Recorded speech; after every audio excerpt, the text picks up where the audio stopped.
For ougd505 Studio Brief 2, I will be focusing on an issue surrounding counselling and welfare services at university, because I see this as quite a big issue, particularly for people trying to get help, and the stigma behind that and waiting lists and so on. So I went on Leeds University website, and it seemed quite contradictory because it said you could receive online counselling, which may be better for people who are nervous about receiving help for their mental health, but it had quite a strict list of things, requirements even. For example, you couldn't be intoxicated and receive the service, under the influence of any drugs or alcohol, and you have to live in Leeds, etc. I've experienced firsthand, my brother and friends of mine and two of my housemates have tried to receive counselling services, but the waiting lists have been so long that they've actually been put off. And I did a survey, a questionnaire, and 29% of people I asked in the survey have seen a counsellor at university, but the amount that were put off by the waiting list was quite staggering. It was 71%. And those who hadn't even received counselling said they would be put off 100% by waiting lists. So that's 100% of people who I asked said they would be put off by long waiting lists, which even for a place like here, which is really good, the waiting list could be up to 2 months, which if you need immediate mental health help, then that just adds to the stigma, could multiply problems. You're left harbouring these ideas, and it could have a really negative impact.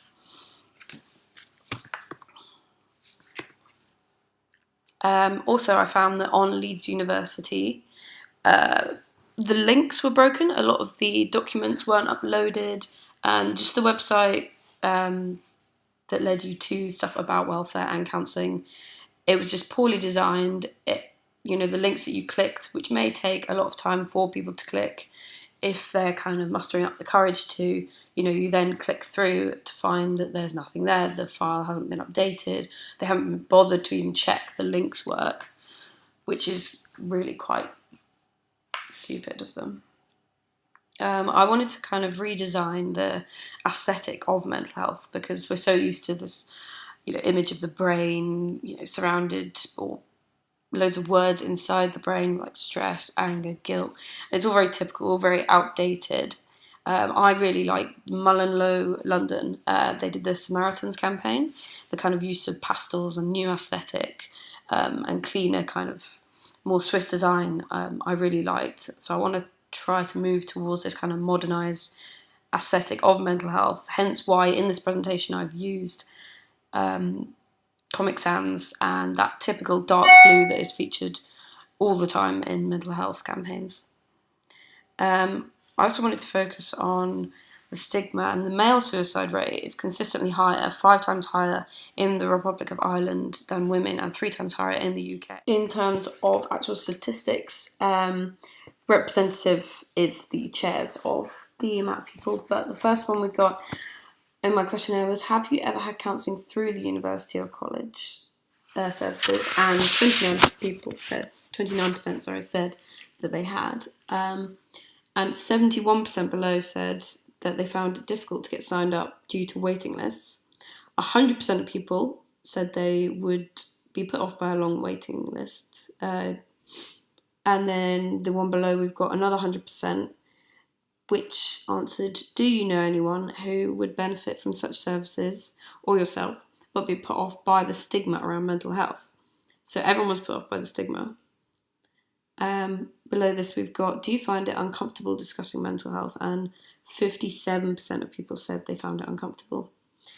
In terms of why, and that stereotype that you can't show emotion if you're a man, or the only form of expression seems to be anger, which is really quite damaging, hence, male suicide rates, etc.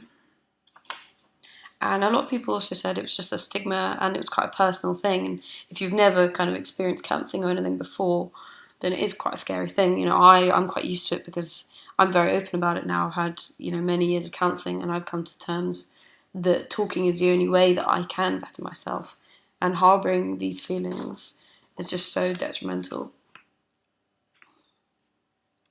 So this leads me to the outcomes. What can I do to change this? So I want to upgrade the aesthetic of mental health services so that they're more accessible to millennials.